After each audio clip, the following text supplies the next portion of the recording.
Hello, everybody. Psyduck, stop talking. My name is Kazm, Vulfhart, aka King Kazm, whatever you want to call me, and welcome back to Pokemon Violet, the Bug-type Gym Leader run. So we have a few things we can do. We could do more classes. I don't really want to do that to you guys 2 episodes in a row. That might get a little boring. I might break up action. Or I might break it up so that it's not all one thing. We've got some people we could talk to. What else can I do?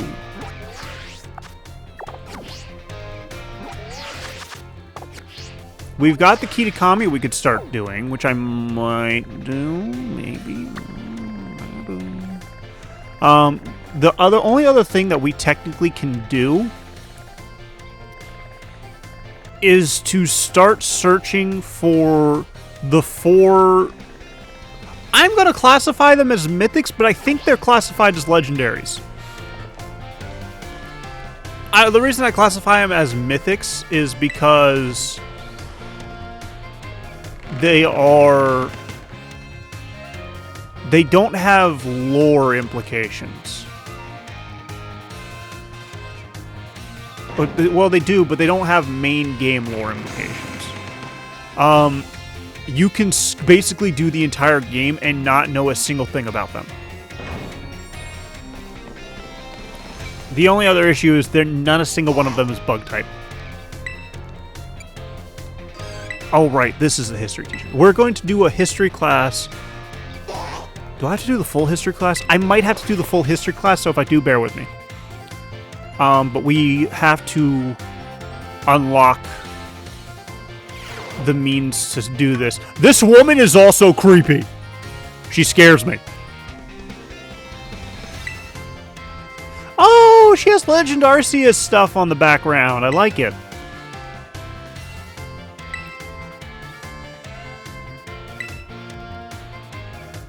This is actually also why I do enjoy some history. History classes in general for me, especially in college, weren't good. Not saying that the teachers were bad. It's just, it was a lot of repeating the same thing I had already learned. Like, that's the biggest issue with teaching history. Okay, so starting off. Oh no, she made eye contact. She does the thing that I don't teach. Oh my god, she does that teacher thing where if you make eye contact with her, she forces you to answer. A Pokemon Center. It's a treasure. She just says Snorlax. That would have been great. So what was I saying? So the sooner you start teaching history, the easier it is for you as a teacher, in my opinion. The main reason being because you have access, or you have the ability to teach what is the starting point of a person's experience with history. Now, obviously, based on a child's age, you can't really teach them a lot about history, mainly because of a combination of memory retention. She hasn't spawned yet. Or wait, do I have to go? I think I have to go to her. Hang on.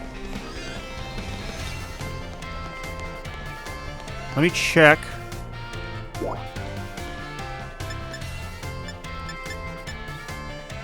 Staff room.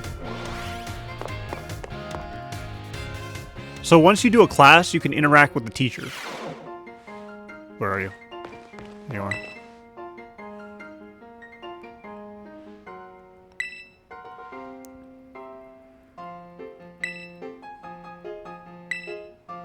Are you... Genuinely speaking, I like both, but...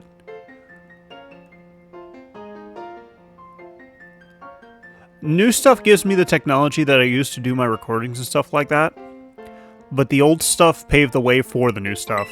So you can never you should never overlook that. I also do like a lot of, this is why she's creepy.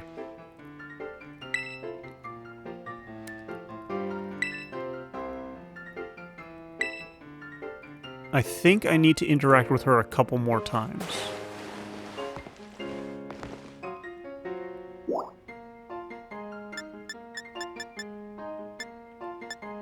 And by interact, I mean go through her class again. Do I have to go through the whole... I think I have to go through the whole class. Oh god, I have to go through the whole class, don't I? History is interesting. But being a history teacher, I feel like, is difficult. And the reason I feel like it's difficult is because... Number one, in the early stages of history, you have to teach them minor basics of how history works. And you can't really go into, like big details about wars. I mean, technically speaking, you can, and you probably should, but not, like, graphic detail. Like, once a child's able to learn, they should be able to learn the concept of death, especially if they have had a pet. So saying stuff like, oh, people died in this war, it shouldn't be something we avoid teaching our children.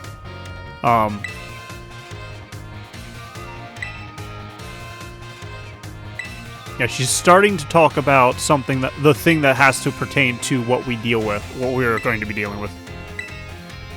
But as you get further into the educational system and the kids get older and you start teaching them more complex things, history's that one weird thing where it's just like, okay, class, you last year learned about this stuff. We're going to do a recap to make sure you understand it. And then the recap just keeps growing. And the amount of new stuff that you can teach them, it's like just basically additional stuff about the recap as well as some new stuff.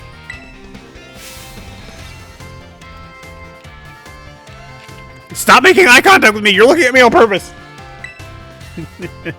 How many years ago? Oh. Shit, I should have been paying attention.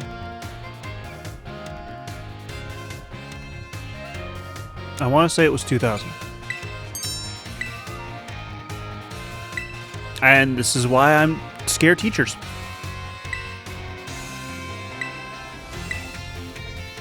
But the beautiful thing about history to me is that you actually don't need a teacher to teach you.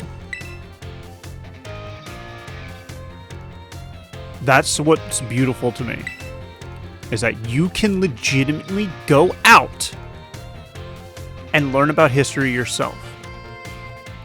And with the advent of the internet, depending on your access of the internet, you can learn other things about other countries and about the history that they teach you, or they teach their students. And the reason this is interesting is because, obviously, history is written by the winners. Except it's not. It is and it isn't. Let me put it that way. It is written by the winners because, well, yes, most of the winners back in the day eradicated the losers. But that's not the case. Wait, I forgot. I need to check. Not accessible yet, so I need to see if I can talk to her. Excuse me. In the staff room? No, so I need to take another one of her classes. So in the past, like ancient past, like what we teach in history classes, the winners of the wars usually eradicated, enslaved, or incorporated the losers into the country. It happened a lot with Alexander the Great. It happened a lot with Europe.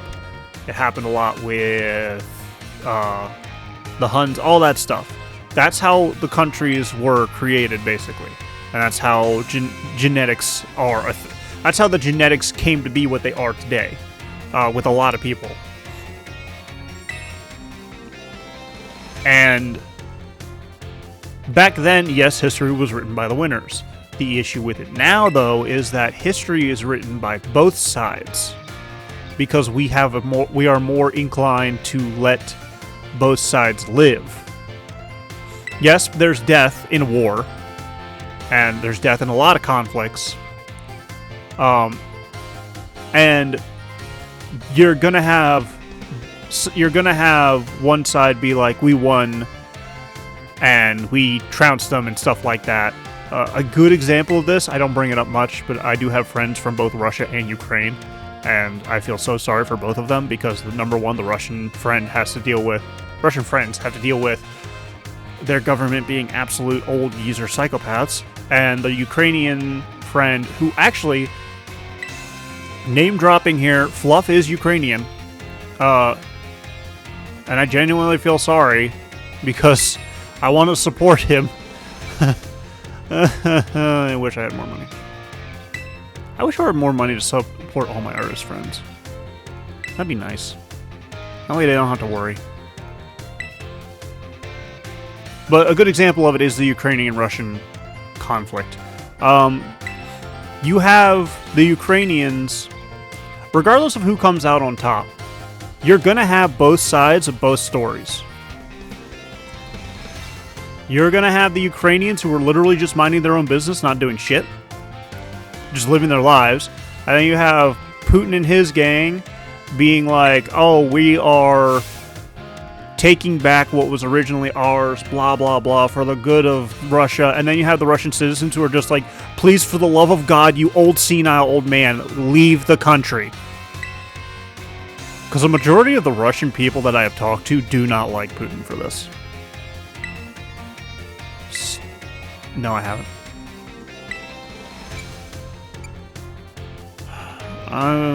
600? Oh, it's 800. Yeah, this is the one I should probably be paying a lot more attention to. I can't fully guess off of everything. But that's an example of modern day history being written. Because you have people who are Russian citizens with access to the internet who are able to tell you what's going on their end. And the same thing with the Ukrainians and just all over the country. Or all over the globe. You have that kind of access to tell your story. Yes, countries like South Korea... North Korea? Okay, I'm sorry, my brain genuinely is shutting down here. It's North Korea that's the bad one, right? Or is that South Korea? I think we're good with South Korea. It's North Korea that's the bad one. Where is this bitch? The one with Kim Jong-un, or whatever the fuck that is in charge now. The one that was, like, really big on getting pissy with anybody who compared him to Pooh Bear. No, that was China. The one that, the one who had an issue with, the one who had the little dick issue, let's put it that way, who was eager to throw missiles at people just because they felt small. I don't know what the actual reason... Wait. The Great Crater of Paldea. Technically speaking, it is a mysterious Pokemon, the treasure. This one was 2,000. This one was 805. Knowledge.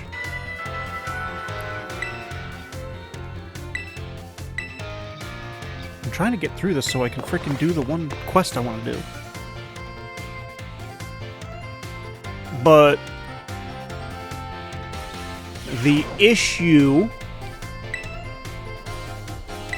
What'd I do? 4 out of 5? 5 out of 5. Why did I do better on the midterms?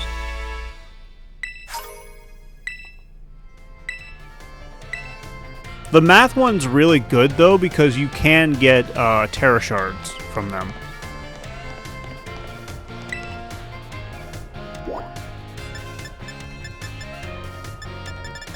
I'm checking all the time because I don't know when she appears. She's supposed to appear right here, the history teacher.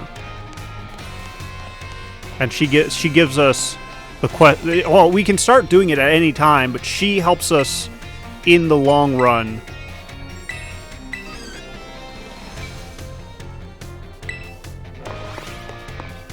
But yeah. In today's day and age, history is written by both winners and losers. In the bigger scale. The smaller scale, yeah, we still have the issue of history being written by the winners. But once again, the internet does make that a little bit harder to do.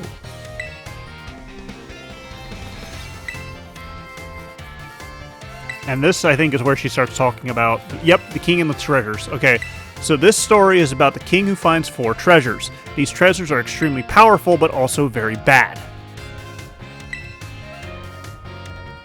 A vessel, a sword, a set of tablets, and a set of beads.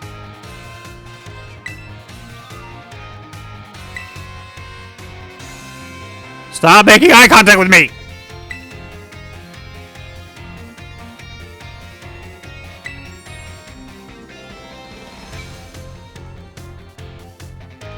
Technically speaking, each and every one of these is a form of tablet. This is a pill tablet. This is the tablets we use, probably for watching videos on YouTube about a random wolf just playing video games for fun and being an idiot. Please subscribe. And then this is ancient writings. Or ancient... I don't know what this. Technically speaking, it's an ancient form of... I'm drawing a blank on the word, and I'm usually good with vocabulary. It's just a form of information holder. Like a paper or a book. Writing medium. Oh, why was that hard?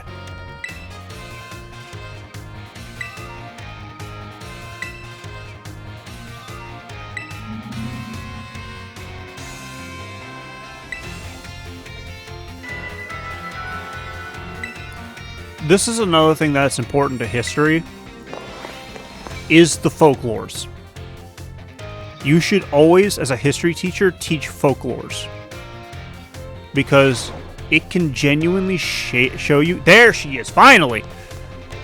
Folklores can genuinely show you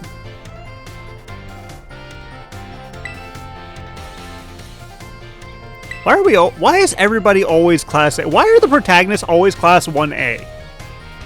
Like, you got Deku and his crew from My Hero Academia, they're class 1A. We're class 1A. I'm struggling to think of others, but I know for a fact that there are a bunch of other main characters who are from class 1A. Why is that the thing? Protagonist syndrome. It's protagonist syndrome. I call bullshit. Give the other classes one... Actually, no. Assassination Classroom was class 1E. And they were great. I loved every one of them. Yes. Tell me the rest of its story. I don't like the fact that she said she laid out bait for us.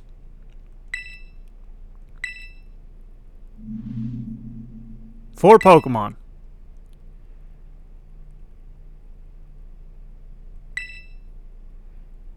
Tainted with hubris and greed. Yes, this actually is a thing that can happen to Pokemon.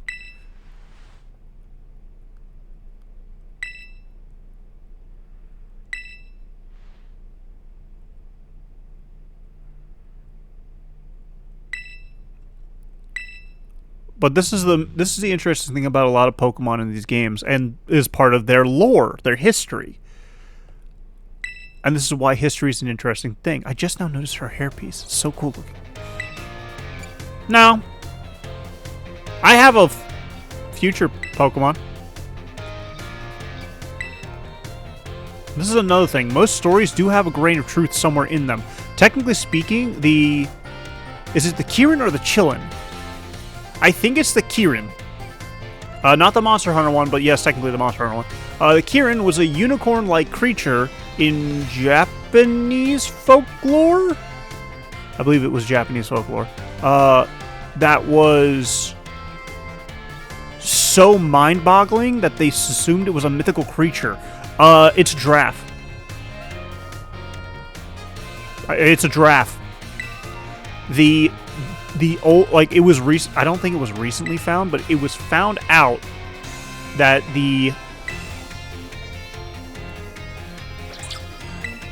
okay, so I need to do her class more. It was found out through historical documents that the Kirin, the mythological creature that a Japanese gentleman... Once again, if this is not Japanese and this is Chinese, please tell me in the comments down below politely. I do want to make sure I get it right in future tellings. But it is important to understand that... Be polite about it, please. Because it's important to understand that that's how information is properly handled, is politely giving it to other people. But it's, as I was saying, the Japanese fellow or woman had traveled to Africa, and they saw a giraffe. And because giraffes aren't in Japan, natively anyways, they were so astonished by it that they had to write about it. And thus the legend of the Kirin was born. But it was genuinely just a giraffe. And that's how that is actually how a lot of mythological creatures were created. That's why a lot of them look animalistic. And it should be pointed out that mythological creatures like the Kirin and the dragons and stuff like that, they aren't technically cryptids. Cryptids are a different form of creature in general. Cryptids have a tendency... Cryptids are more modern, I want to say, as opposed to the mythological creatures. They have more evidence... Stop looking at me! You're doing this on purpose!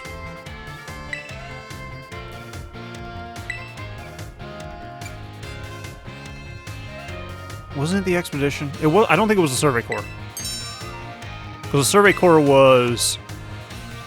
Legends Arceus, and Pokemon tries to keep big organization names separated between generations. Try to. Emphasis on try to. He.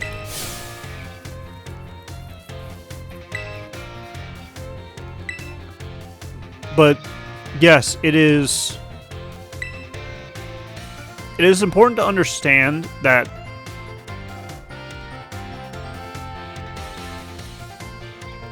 how do I want to word this distinction? Some cryptids can be mythological creatures, but mythological creatures aren't cryptids. It's weird to say, I know. When I think mythological creature, I think the dragons. The Shenlong dragons, the Western dragons, the amphitheaters. Those are mythological creatures.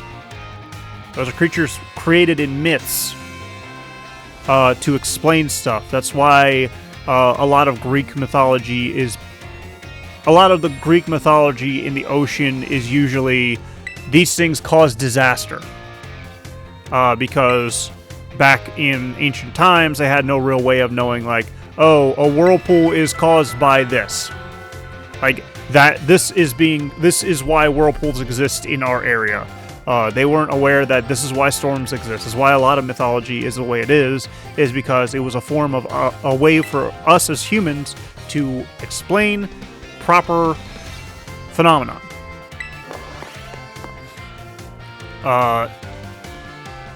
Now we have science, which does kind of does disprove, not religion per se, but mythology.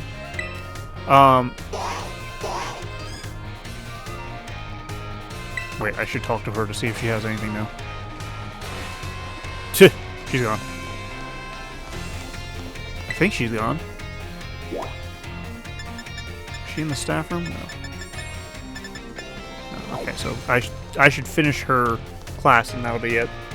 That should be it, and she should be there to give me more information about the treasures. The 4 treasures. But yeah, science does somewhat explain away mythology, and to an extent religion, not fully. One of the things that science hasn't fully explained is what happens after we die. we're getting closer to that point, I believe. I feel like we are. A lot of like those... A lot of people don't believe in these things, like ghosts and stuff like that, and that's fine. You don't believe in it, you don't believe in it. That actually gives you some form of protection, believe it or not.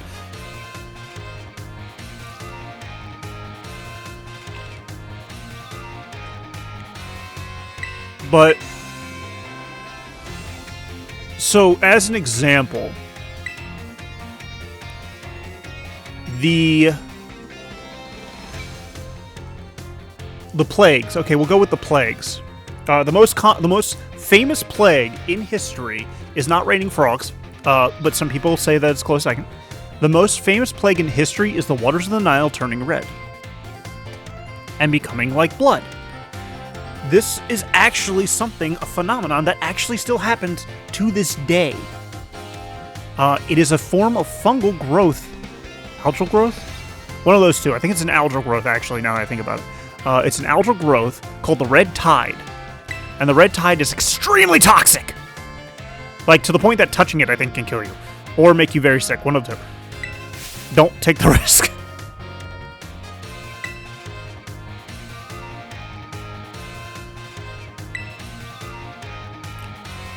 I'm going to go on a different tangent here for a very short while. A very short bit.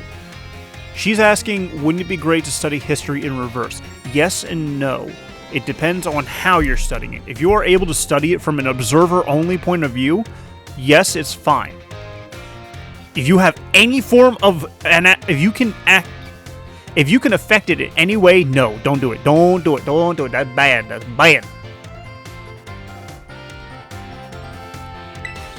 Because that's when you can start fucking shit up, if you're not aware of it. Also, time travel is, like, really confusing when you really think about it, but if you... It's weird. When you don't fully think about it, it gets very confusing. When you take a step back and actually try and think about it, and you try and just kind of go step by step on how time travel would work, it can be something that you can understand. Still confusing as all get out, but it still works.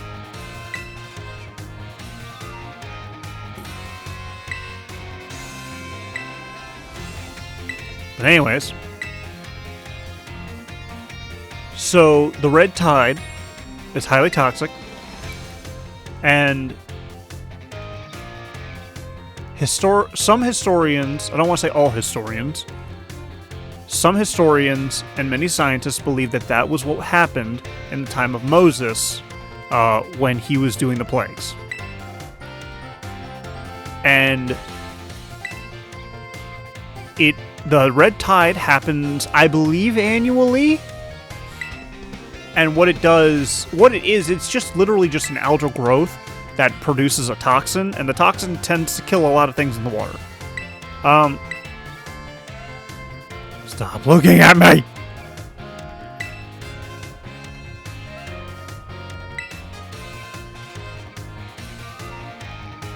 Terrestrial phenomenon. It should be Toro, right? Yeah. Because he discovered the beginning of it, but he didn't unravel any of it. I think because he died. But anyways. The Raining Frogs. I think the Raining Frogs one was described as explained as a hurricane that happened recently that displaced the frogs from a different area and caused them to rain down on Egypt. And that's actually something that also happens. It's been reported a lot all over the world that storms will displace a lot of animals, spiders being one of them. That's just absolute nightmare fuel. Frogs, fish, a lot of ocean life get picked up by hurricanes and yeeted all the way up inland. And that happens quite a bit in the real world. What was it? A swarm of locusts? I think that one was another storm-based thing screwed up the environment. I can't remember that one. The blisters and boils, I think, was part of the red tide issue. Because I think people still drank the water. And that can really screw you up.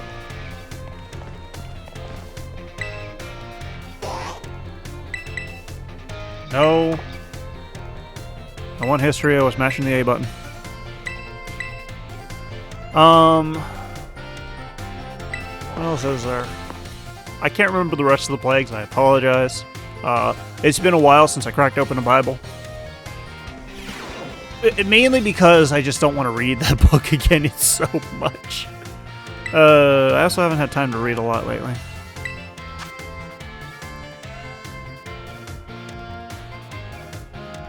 Area 0. Academy was founded in 805. A folding fan, which would have been a great Pokemon design. Area 0 Exposition Writer, Heath.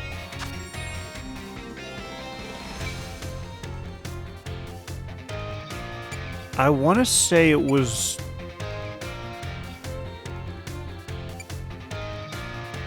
It might have been 10 years ago.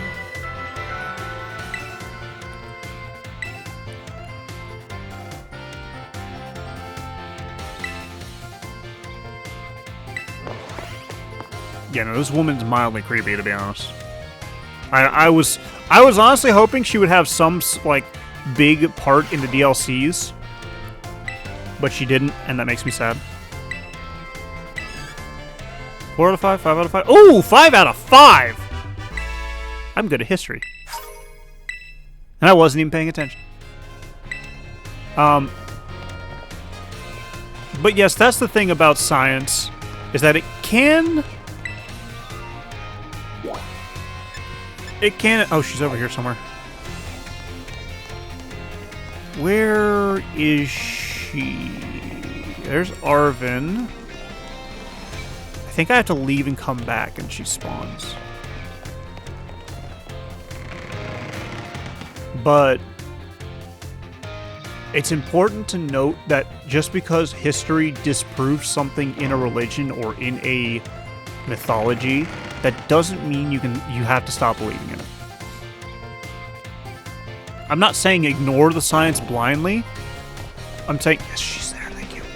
Okay, so now we can do the thing properly. We just have to talk to her in a later episode. But I'm gonna leave off on this. Don't ignore science blindly. Don't ignore religion blindly. There is a lot of stuff in this world that we have not fully explained yet, so keep an open mind. Both sides, please. I don't need a religion versus science war in my comment section. I don't think anybody would do that, to be honest. Because I'll be honest, I actually like religion. I don't follow any, but I like learning about it. It's interesting to see what people believe and how literally a majority of the religions out there teach roughly the same stuff, but it's all so different. Like, there's a lot of religions out there that teach loving thy neighbor and stuff like that, to quote Christianity. But treating others the way you want to be treated, being a good person in general. But we still... It's mildly ironic that we still fight each other over the two differences, or over two different religions that teach the same thing.